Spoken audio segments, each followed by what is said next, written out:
I read a quote that changed my life. It said, people don't reveal themselves through their words. People reveal themselves through their patterns. Pay attention. So many of us listen to what people say, but we don't watch what they do. So many of us look at how people look, but not how they show up. So many of us get carried away by how people treat others, but don't look at closely at how they treat us. Observe patterns and you will know the person. Ignore patterns and you will forever be in love with potential. People are patterns. We all are. And yes, people can change their patterns, but as you know and I know, patterns take a long time to change. If you drive to work on the same route every day, how long will it take you to change it up? If you've had the same breakfast cereal every single morning for years, how long will it take you to change it? Those are physical things that may even be changeable. But the patterns that are hardwired in our mind, our subconscious, and our thoughts require life-altering events often to set us on a new track. And that can sometimes be an extremely painful process. The first point I want to share with you today is the illusion of potential is a projection of your own wound. This is a harsh truth, but stay with me.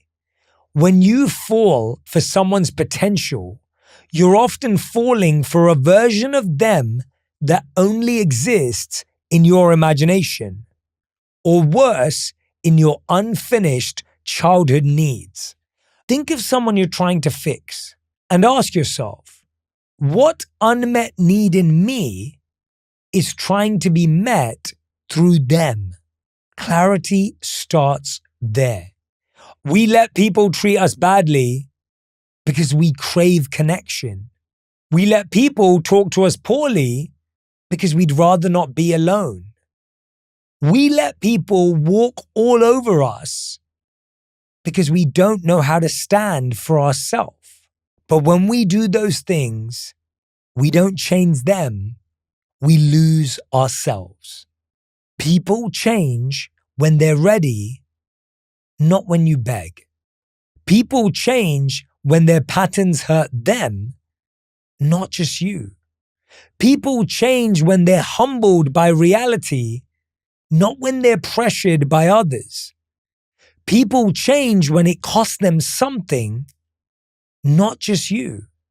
People change for themselves, not for your hope, not for your timeline, not for your pain.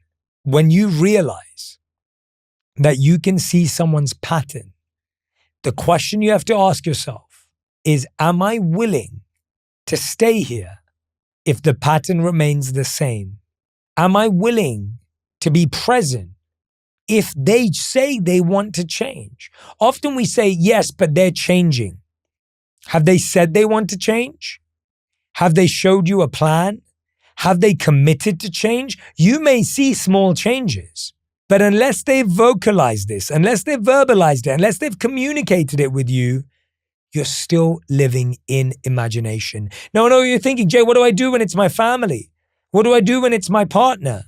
The first thing you have to look at is if it's abusive or toxic or highly emotionally manipulative, you've got to take a look at that very seriously. But if you're someone who is listening and saying, Jay, it's just, I'm not sure. I really wish they would do this. It would make a difference.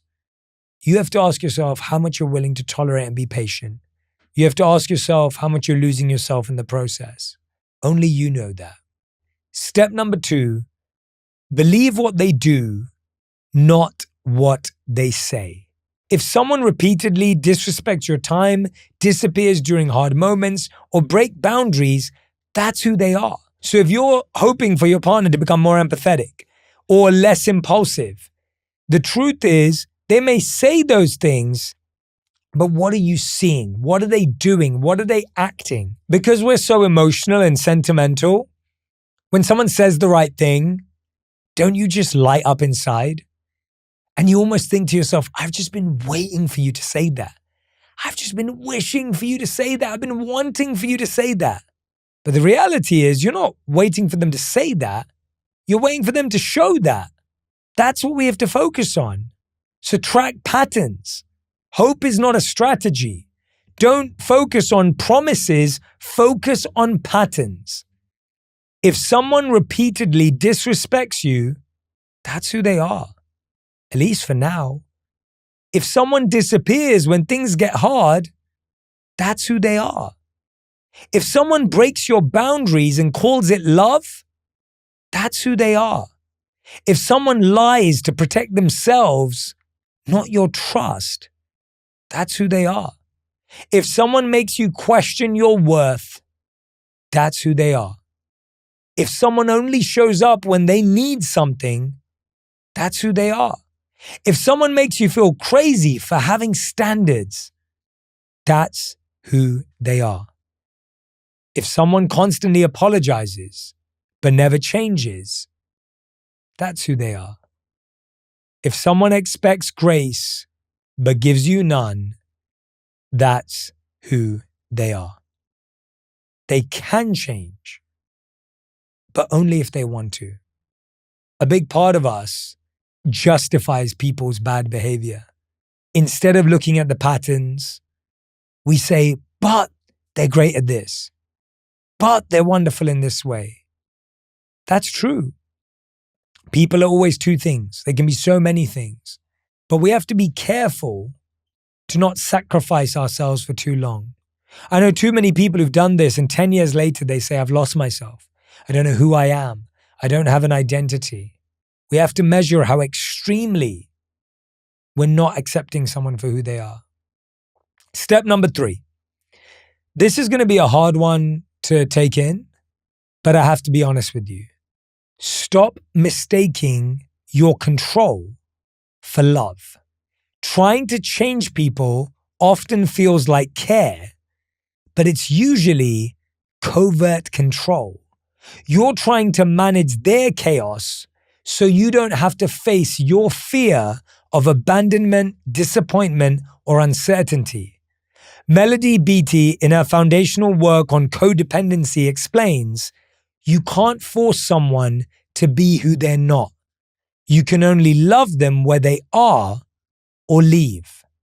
Next time you feel the urge to help someone change, pause and ask, am I doing this for them or to soothe my discomfort with their behavior? It's a form of control, and again, it could be unconscious. You could really care, but underlying that is a care for yourself. You don't want to have to experience the emotions of letting them down. You don't want to have to experience the emotion of setting boundaries. You don't want to have to experience the emotion of someone not liking you. So you'd rather shapeshift, mold, and change them in the process as well in order for both of you to have a peaceful situation when it's actually a situation where you don't know each other. Let me give you an example. When you're trying to change someone, you're saying to them, hey, if you were more organized, if you were more focused, you could be more successful. What you're trying to heal is your personal issue with finances. Trying to heal your personal issue with money, but you're trying to do it through them. Now, I'm not saying you don't need both people to earn. You may be in a situation where you require both people in your life to go and make money. But the point is that person is showing you who they are. They're showing you where they're at. And they might not be a good partner for you if you're looking for mutual responsibility.